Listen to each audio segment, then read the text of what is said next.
কঙ্কাল সরোবর কথাটাই কেমন ভয় ধরানোর মতো। হঠাৎ কুঠির দালানের পুরনো কাঠামো হাওয়ার আঘাতে মটমট করে উঠল বুঝি। লোহার গেট কড়কড় শব্দে খুলে যেতে লাগলো। আপনি খোলে নাকি খুড়ো?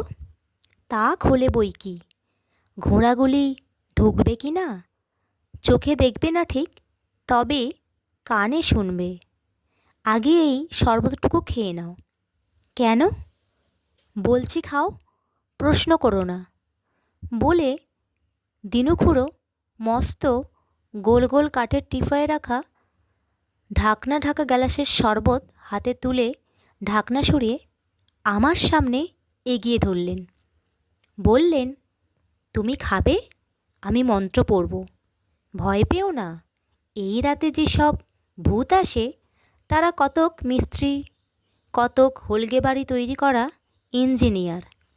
এরা কেউ ফোরাত নদীর ধারে নগর গড়েছিল, কেউ পারস্যের মহল গড়েছিল। প্যালেস্টাইনে এরাই বানিয়েছিল ঐরাবত দুর্গের ধাঁচা। বাদশাহ সুলেমানের আমলে এদের বংশধরেরাই ময়ূরমহল নির্মাণ করেছিল। মনে রাখবে, খাটিয়ে লোকেরা চিরকাল বোকা হয়, সেই জন্য ভূত বলতে জনগণকেও বোঝায়। আপনি খুড়ো খুব শিক্ষিত লোকের মতো কথা বলছেন। তা বলছি, কেননা সমস্ত কথা আমার মুখস্থ আছে। হাজারদুয়ারির গাইডেরা যেরকম শিক্ষিত ভাষায় কথা বলে, আমিও সেই রকম বলি। কুঠির গাইড আমি। তাছাড়া কালির অক্ষর আমার পেটেও আছে। শেঠের দিঘির চৌধুরীরা আমাকে যে বহাল রেখেছেন তার প্রধান কারণ এই পালিশ করা ভাষা। আমি তাদের বাড়ির বউদের পর্যন্ত গোভূত দেখিয়েছি। মাইনে 7.5 টাকা, কিন্তু বছরান্তে চৌধুরীরা আমাকে ধান গম সাহায্য করেন। কুটির সবজির 1 ভাগ পাই। 1 মিনিট চুপ করে থেকে খুড়ো বললেন, এখানে কোনো চাষি চাষবাস করতে আসবে না। গোজিন যেখানে থাকে গরু ডরায় বাবা। শুধু ট্রাক্টর দিয়ে চাষ করানো যায় বটে, কিন্তু চৌধুরীর ড্রাইভার সাহস করেনি। অগত্যা এই দিনুই ভাগজত টেনে এই কুঠি আগলাচ্ছে। ভাইপোটাকে বলি, ওরে সিধে, এখনের মন্ত্রপাঠ শিখে হাল ধর বাবা। তা সে ভয়েই আসে না। দম ফেলে খুড়ো মন্ত্র আওড়ে উঠলেন, ইয়ার কি, মুই আর কি ফট, সামনে ভূতের পট, তুমি দেখবে আবিরলাল।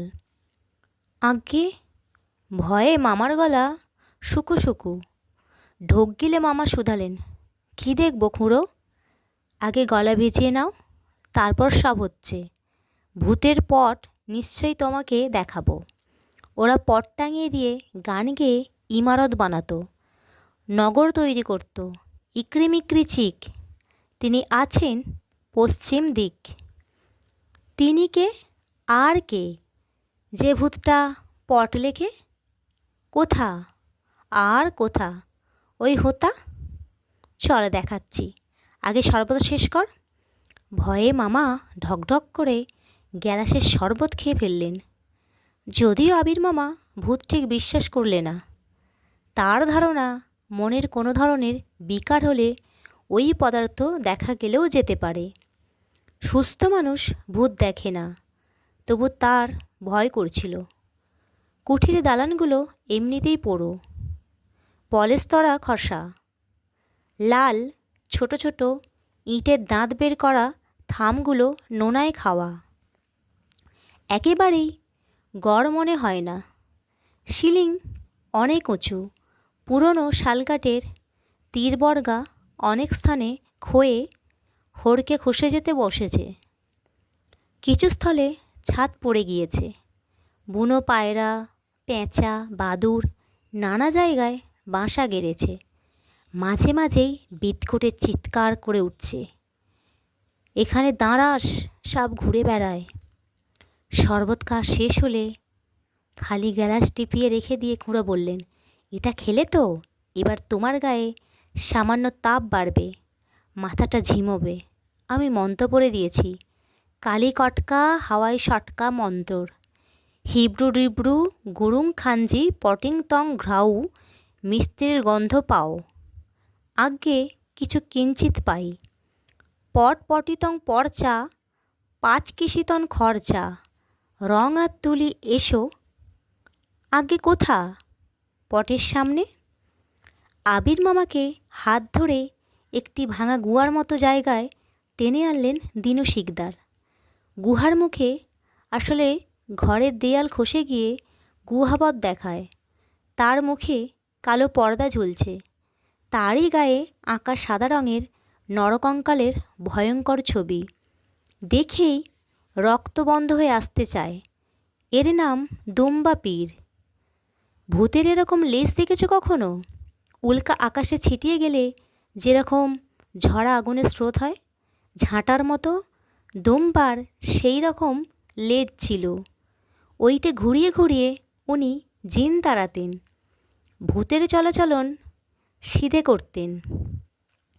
মিশরের লাল দরিয়ার তীরে তার ছিল বাবার নৌকো গড়ার ব্যবসা।